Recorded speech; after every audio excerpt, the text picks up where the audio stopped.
Quality articles लक्षात राहत नसतील तर आता टेन्शन घ्यायचं काम नाही. आपण क्वालिटी आर्टिकल्सची भन्नाट ट्रिक्सचं एक पेड PDF घेऊन आलेलो आहे.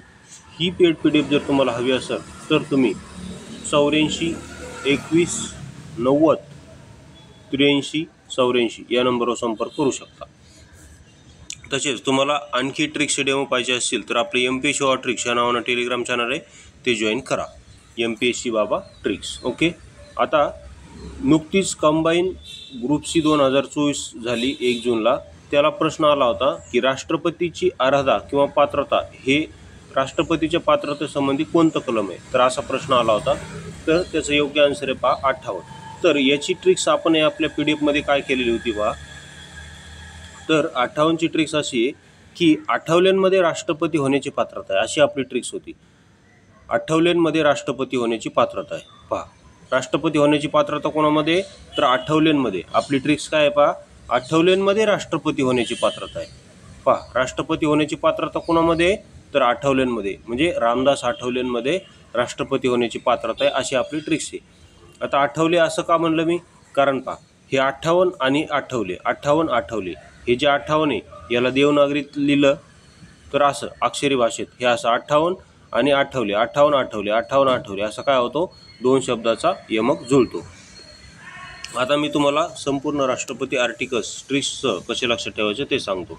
तर पहा, कलम 52. कलम 52 काय, तर कलम 52 आहे भारतासाठी एक राष्ट्रपती असेल. कलम 52 काय आहे, तर भारतासाठी एक राष्ट्रपती असेल अशी तरतूद कलम 52 मध्ये केलेली आहे.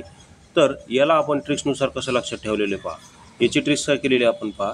तर 52 नुसार भारतासाठी एक ब्राह्मण राष्ट्रपती असेल अशी आपली ट्रिक्स आहे. 52 नुसार भारतासाठी काय असेल, एक ब्राह्मण समाजाचा राष्ट्रपती असेल अशी आपली ट्रिक्स आहे.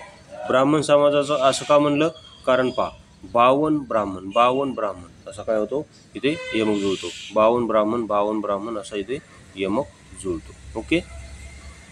52 ब्राह्मण, 52 ब्राह्मण असं काय होतं इथे, तर यमक जुळतो. ओके.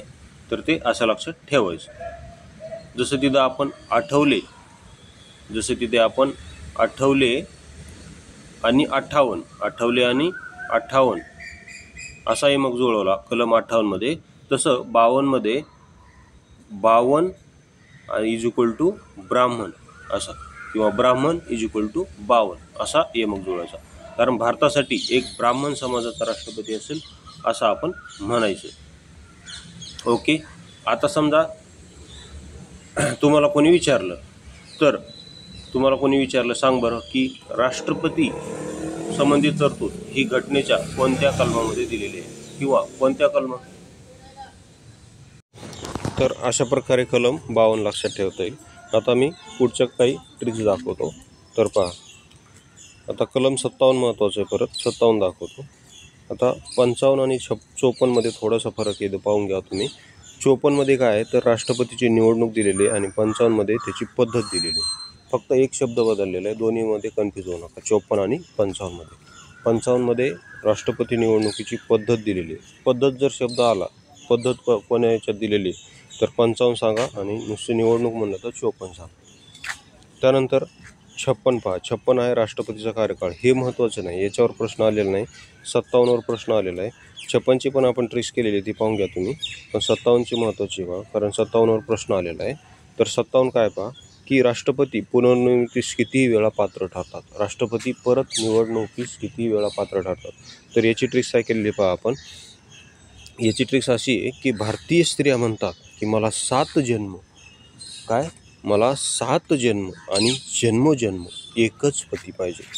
भारतीय स्त्रिया काय म्हणतात की मला 7 जन्म आणि जन्मोजन्म एकच पती पाहिजे. असं ज्यावेळेस भारतीय स्त्रिया वडाला फेऱ्या म्हणतात, 7 फेऱ्या, त्यावेळेस त्या काय म्हणतात पहा, की मला 7 जन्म हाच पती पाहिजे. म्हणजे तो कसाही असला तरी त्या म्हणतात की मला हाच पती पाहिजे. तो दारू पिणारा असो, पिदाडा असो, त्यांना मारणारा असो, त्यांचा छळ करणारा असो, मात्र त्या काय त्यांची साथ सोडत नाही. त्या म्हणतात की मला 7 जन्म आणि जन्मोजन्म हाच पती पाहिजे. तसं अशा प्रकारे मग 7 वरून म्हणजे 57 मध्ये शेवटी 7 आहे, म्हणून हे 57चं शेवटचं 7 घेऊन मी ही ट्रिक्स बनवलेली आहे. ओके. तर पहा, अशा आपल्या ट्रिक्स आहेत. 58 तर तुम्हाला अगोदरच सांगितली, कारण 58वर नुकतंच परीक्षेला प्रश्न आला होता ग्रुप सी कंबाईन. तर अशा आपल्या ट्रिक्स आहेत. जर तुम्हाला आवडत असतील तर तुम्ही 84 21 90 83 84 या नंबरवर संपर्क करून आपली पेड PDF परचेस करू शकता. तसेच आपल्याकडं नुसतं पॉलिटिक्स नाही, तर आपल्याकडं ऑल इंग्लिश व्हॉकॅब्युलरी, किती ऑल इंग्लिश व्हॉकॅब्युलरीचे ट्रिक्स आहेत, ज्यामध्ये synonym, antonyms, one word, idiom, phrases, confuse word. नुकतीच जी कंबाईन ग्रुप बी झाली 29 जूनला तिला तब्बल 17 व्हॉकॅब्युलरीचे प्रश्न आपल्या PDF मधून जशास तसे विथ ट्रिक्सनुसार आलेले आहेत. आणि विशेष म्हणजे त्या परीक्षेला 7 प्रश्न हे वन वर्ड विचारले होते, आणि त्या 7 पैकी 7 प्रश्न हे आपल्या PDF मधून आलेले आहेत विथ ट्रिक्सनुसार. याचं जर तुम्हाला प्रूफ पाहायचा असेल तर आपलं MP सेवा ट्रिक्स हे टेलिग्राम चॅनल जॉईन करा. त्यावर मी संपूर्ण प्रश्न प्रूफसह जोडलेले आहेत. ओके. तसेच आपल्याकडे संपूर्ण माहिती अधिकार अधिनियमची 31 कलम, लोकसेवा हक्क अधिनियमची 30 कलम, तसेच संपूर्ण सायन्सची ट्रिक्ससह पेड PDF बनवलेली आहे. संपूर्ण तुम्हाला ते तिथे मिळून जाईल. 84 21 90 83 84 या नंबर फक्त तुम्ही संपर्क करा. ओके. व्हिडिओ पाहिल्याबद्दल धन्यवाद.